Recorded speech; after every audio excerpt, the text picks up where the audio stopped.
সদা সর্বদা সব সময় হরিনাম কৃষ্ণ নামে মেতে থাকতে, ভক্ত সঙ্গ বৈষ্ণব সঙ্গ করেই যেতে।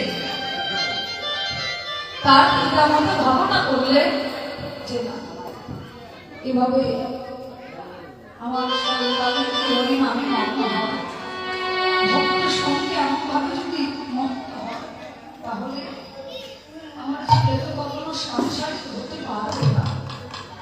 কোন পিতামাতা কি চাইবেন যে আমার সন্তান ত্যাগী হোক, আমাকে ছেলে সারা জন্মের মতো চলে যাক? আমরা কিন্তু কেউ তা কখনো কোনোদিন চাইব না, তাই নয় কি? যেহেতু আমরা মায়ার জীব, ঠিক তেমনি রঘুনাথের পিতামাতা ধারণা করলেন না এভাবে আমার রঘুকে সংসারে আবদ্ধ করা যাবে না। তাহলে কি করতে হবে? আমাদের যত বিষয় বাসনা রয়েছে, যত ধন সম্পদ, সমস্ত কিছুর দায়ভার দলিলপত্র আমরা রঘুনাথের হাতে অর্পণ করে দেব। তাহলে তো সে আর আমাদেরকে ছেড়ে যেতে পারবে না। আর পিতামাতা রঘুনাথকে ডাকছেন, বাবা রঘু চলে আসলেন। আসবার পর দেখ বাবা, এই জীবন তো আজ রয়েছে, নাও থাকতে পারি, কিন্তু আমরা যখন থাকবো না তখন সমস্ত কিছু দেখাশোনা দায়ভার তো তোকেই বহন করতে হবে। তাই দেখ, আমাদের বড় বাসনা জেগেছে, আমরা তার আগে সমস্ত কিছু তোর হাতে অর্পণ করে দিতে চাই।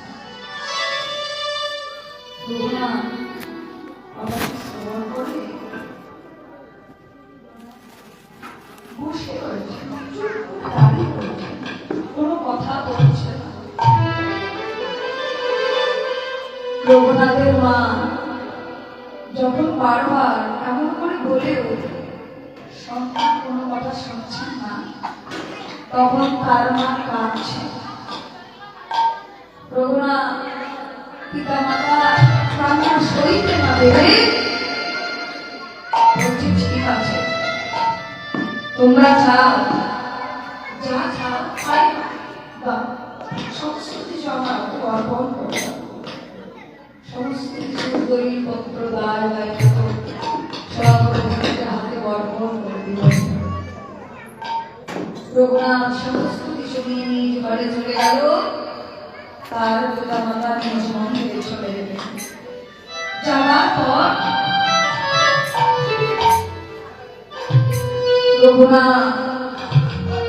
রঘুনাথকে ডেকে ডেকে তার মাতা বলছে, দেখ বাবা, সে তো মা তো সন্তানের অন্তরের কথা বলতে পারবেনি।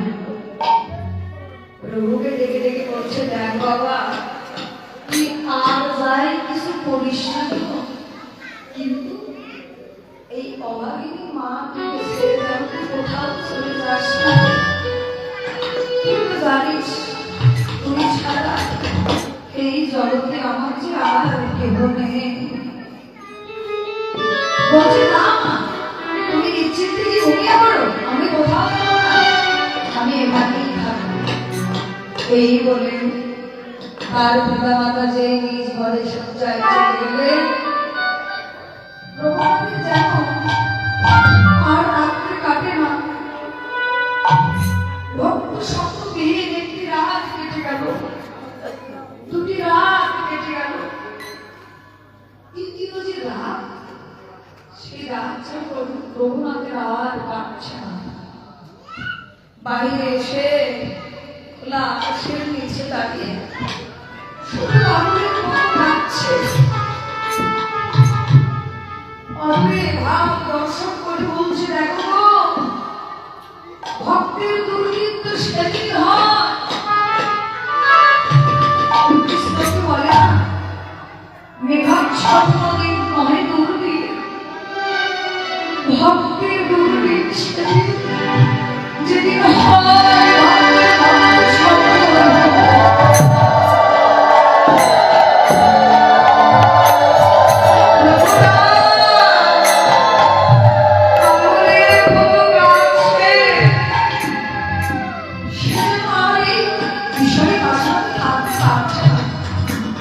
বলছিলাম আমি আর এই মায়ার সংসারে রইতে পারবো না। রঘুনাথ দূর থেকে পিতা মাতার সেবা চরণে প্রণাম জানিয়ে সমস্ত মায়া মমতা ধন সম্পদ রাজত্ব সমস্ত কিছু পরিত্যাগ করে রঘুনাথ কাঁদতে কাঁদতে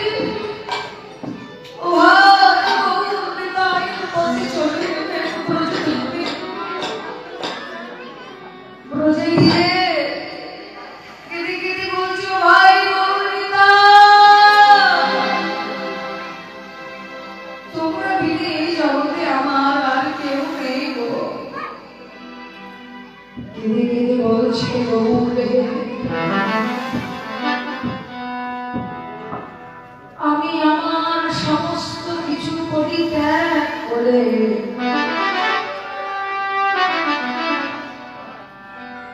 সমস্ত মায়া ছেড়ে তোমার নিকটে এসেছি। হে প্রভু তুমি মোদের করুণা করো। হে গৌর তুমি বিনে এই জগতে আমার যার কেউ নেই গো। বলছে গৌর হে তোমার ইচ্ছা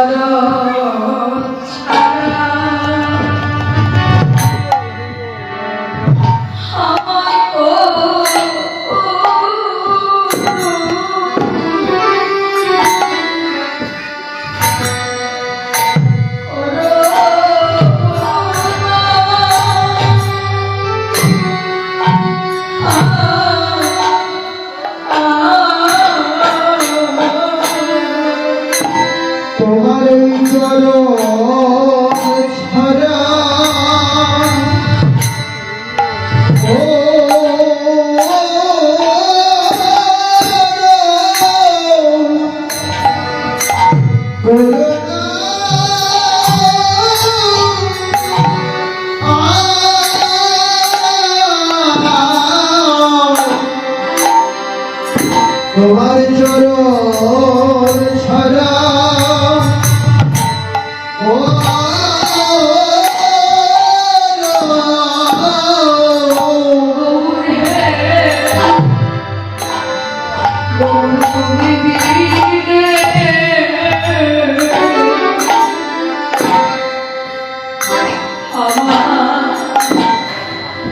আর তোমার আছে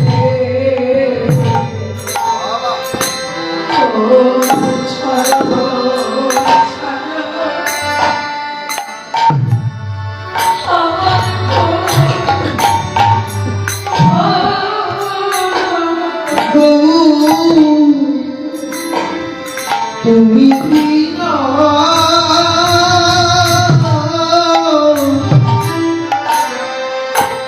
আমার কেবা আছে তোমার চরণ ছাড়া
দেখো, প্রভু জগতে সমস্ত কিছু সইতে পারে, কিন্তু দুটি জিনিস সইতে পারে না।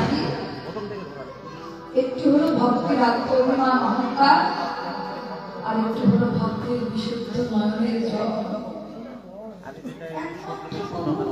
এটাতে কিন্তু সব থেকে বেশি তাকে কিন্তু কোনো কিছু দিতে রাখতে পারবেন না। যতই আপনি ধনী হন, যতই উপবান হন,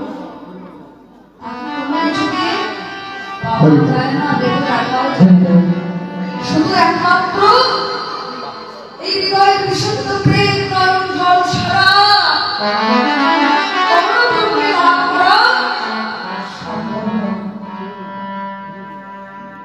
ভক্তের গাদা বদন সইতে না পেরে প্রভু তাদেরকে আশ্রয় দিলেন, রঘুনাথকে সেবা করার অধিকার দিলেন।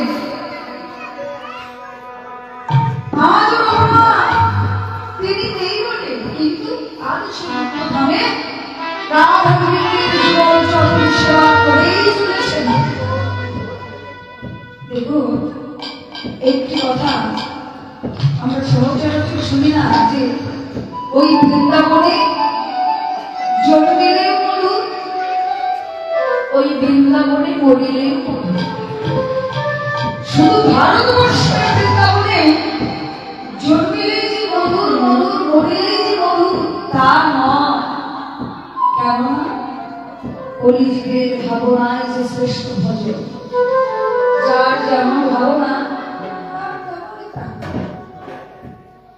এখানে বললেন। দেখো, যদি কেউ বৃন্দাবনকে ভাবনা করতে করতে যদি কেউ দেহ ত্যাগ করে, তাহলে তার মৃত্যুটা হয় মধুর মধুর।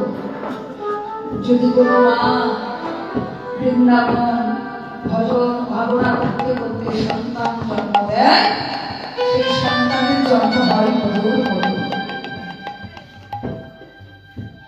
দেখবেন আজ বৃন্দাবনে নানাবিধ ভাবে রঘুনাথ গোস্বামীর সমাধি এখনো রয়েছে। অনেক জ্ঞানীগুণী মহৎ ব্যক্তি বৈষ্ণবদের বদলে শোনা যায় যে বৃন্দাবনে গিয়ে কেউ যদি ওই রঘুনাথ গোস্বামীর সমাধি প্রাঙ্গণে দর্শন করে, তাহলে তার সমস্ত বৃন্দাবন দর্শন করা হয়ে যায়।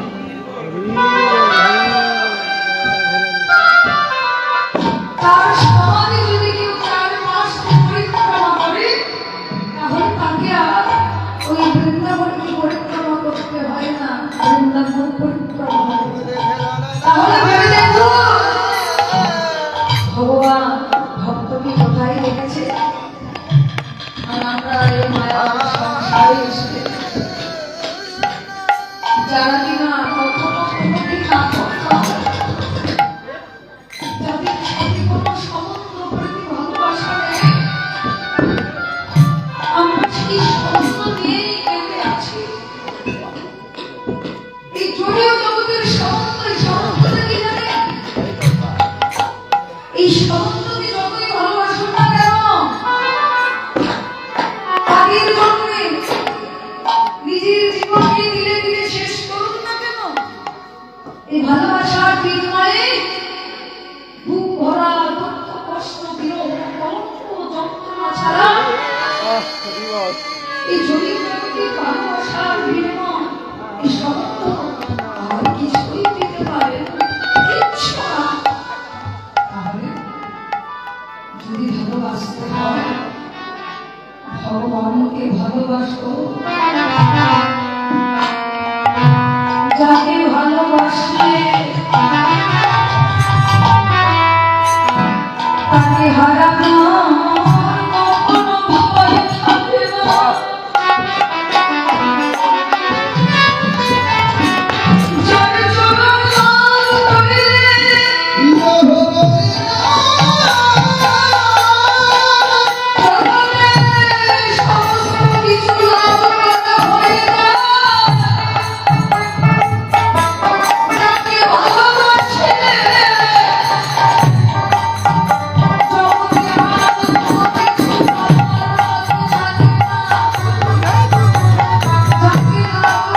যতই ভালোবাসুন না কেন এর বিনিময়ে দুঃখ কষ্ট ছাড়া কিছুই পাওয়া যায় না।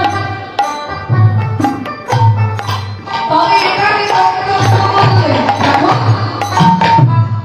বিরহ ছাড়া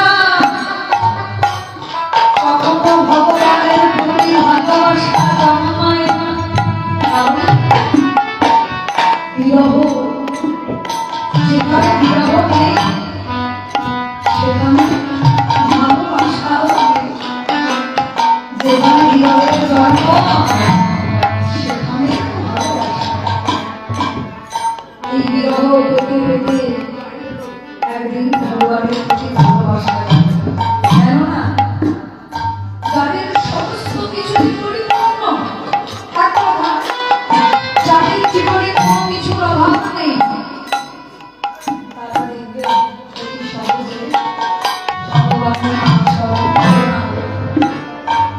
কিন্তু যারা অভাবী, তারা কিন্তু কোনো নাম স্মরণ করে না।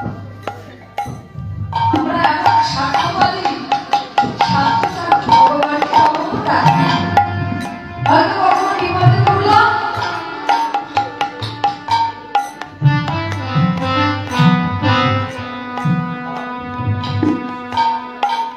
হে প্রভু করুণা করো বলে আমরা প্রভুর নিকটে প্রার্থনা করি।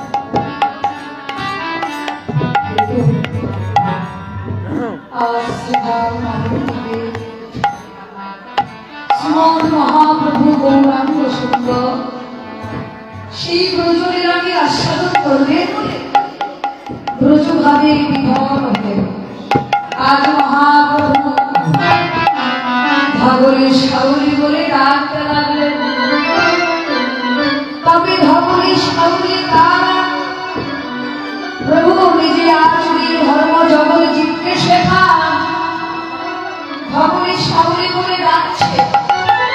প্রভু শুধু ধবলে শাউরিকে নয়, নদিয়ার বিশ্ববাসীকে সমস্ত ভক্ত বৃন্দকে ডাকতে লাগলেন। হে জগদীজি, তোমরা বিলম্ব করো না, অতি তাড়াতাড়ি ভজনের পথে চলে এসো, কেননা এই ভজনের পথ বড় দূরত্বের পথ।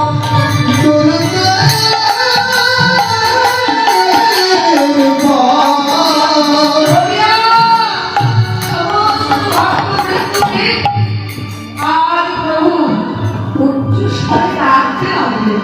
তবে প্রভু কি দিয়ে ডাকতে লাগলেন?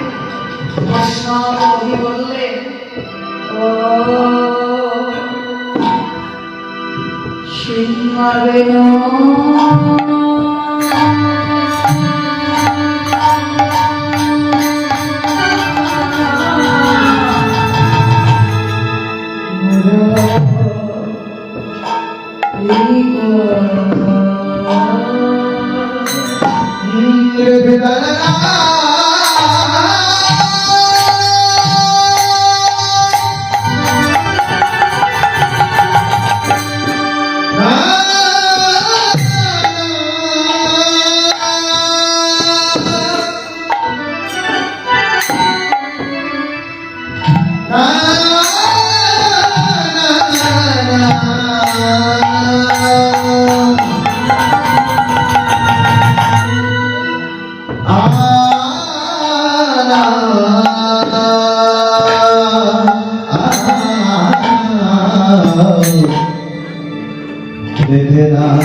হাঁটতে লাগলে নদিয়াবাসীরা কেউ কেউ গৃহকর্মে ব্যস্ত না। যারা পণ্ডিত পড়াশোনা পণ্ডিত্য নিয়েই পড়ল,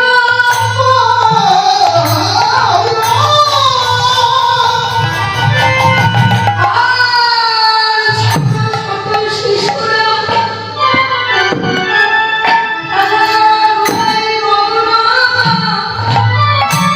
কিন্তু আমার এই মূল বেদবিনাবৃত কণ্ঠে এই পাগল করা কণ্ঠে যখন নদিয়াবাসীকে ডাকতে লাগলে, গৃহিণী বলে গেলেন গৃহকর্মের কথা পণ্ডিত ভুলে গেলেন পণ্ডিত্য চর্চা করবার কথা।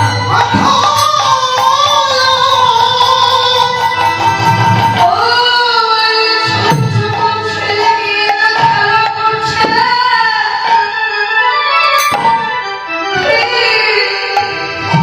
এমন সময় যখন বহুবরী কণ্ঠের ধ্বনি শ্রবণ করলেন, ছোট ছোট শিশুরা দুটি হাত প্রণাম করে দুটি বাহু তুলে প্রভুর সঙ্গে উচ্চস্বরে বলছে, হরি বাবা।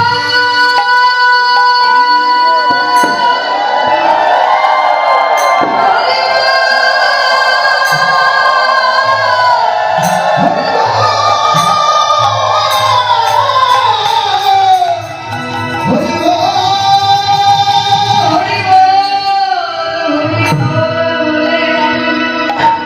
কাঁদতে কাঁদতে বন্ধু হরির সঙ্গে ছুটে যাচ্ছে। দেখো কত ছোট ছোট শিশু বৃন্দাবনবাসী সবাই সমস্ত ব্যস্ততা পরিত্যাগ করে পাগলের মতো ছুটে যাচ্ছে, কিন্তু আমরা এত সুন্দর ভগবান যোগ্য জগৎকে ভাব যোগ্য দেহ পেয়ে প্রভুর সেবা পূজা কোনোটাই করা হলো না। শ্রী চৈতন্য চরিতামৃতে একটি শ্লোকই বললেন, অনিত্য কবির কা জিগে মুখে নাই কৃষ্ণ, কৃষ্ণ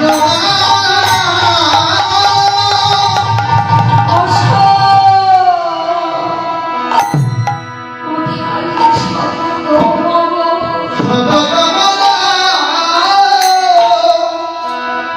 হইয়া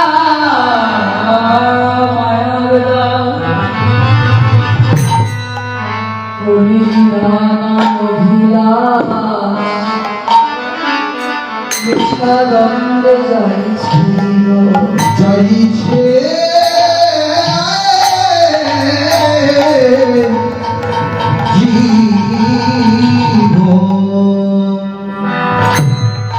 এই রচনা বলেও বলে না কিছু গরুর কথা। এই হস্ত ভুলে কোনদিন দুটি ফুল তুলসী গৌর চরণে নিবেদন করা হলো না।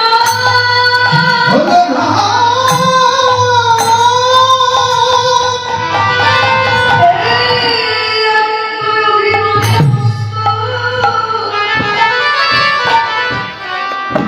কোনদিন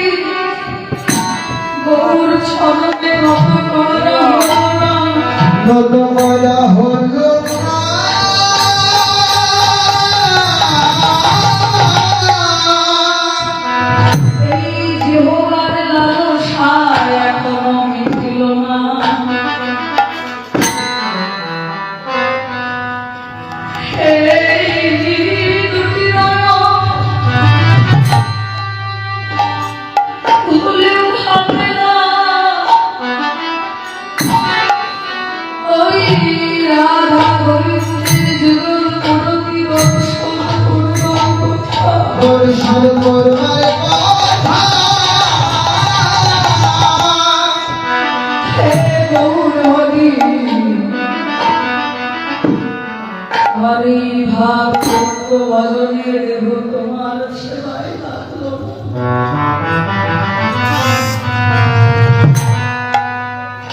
তবে আমার কি মনে হয় আমার এই বাসন্ত কৃষ্ণ বহির্মুখী অযোগ্য রাশি এই জগতে আমার আশার চাইতে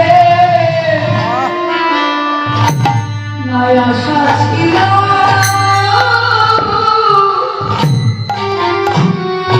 আমার ছিল ভালো জগতে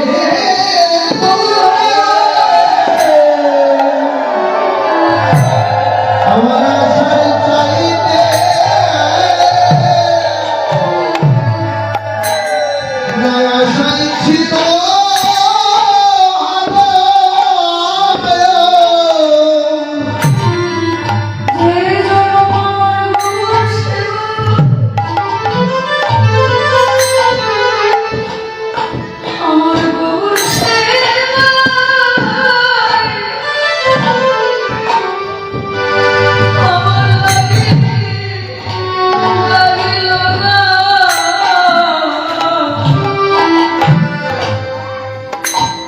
এই অযোগ্য দাসের আশা চাইতে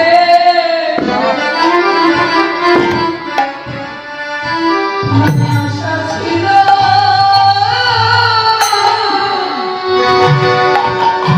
আমার ছিল ভালো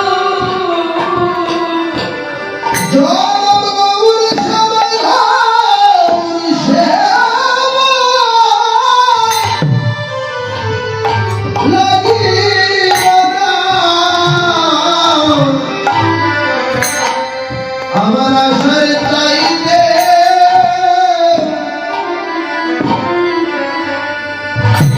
নাই আশাই ছিল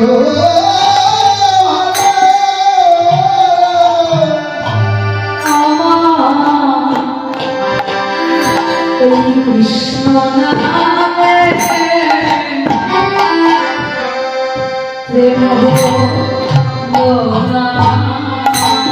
মধুর কৃষ্ণ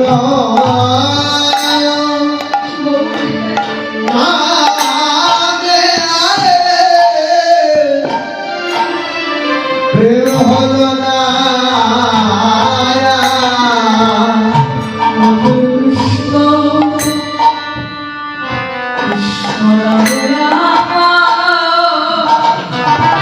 কৃষ্ণ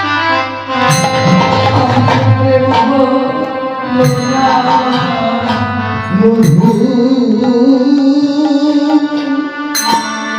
কৃষ্ণ নামে আমার প্রেম হল না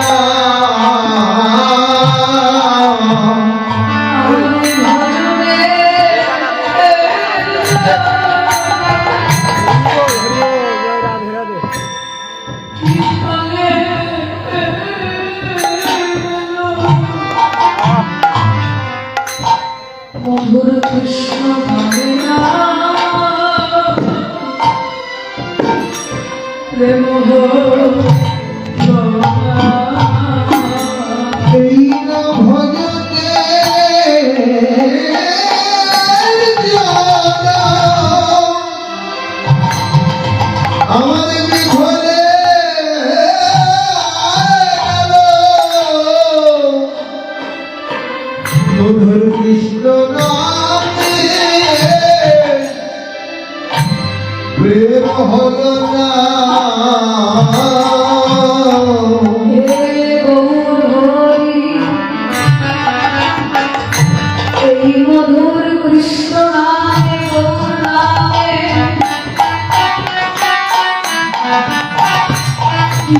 আমি হে গৌরী তোমার করুণা আমার প্রিয় জগতে কিছুই সম্ভব না।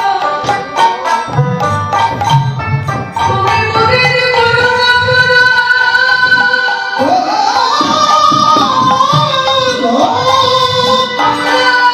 যেন মনে করবো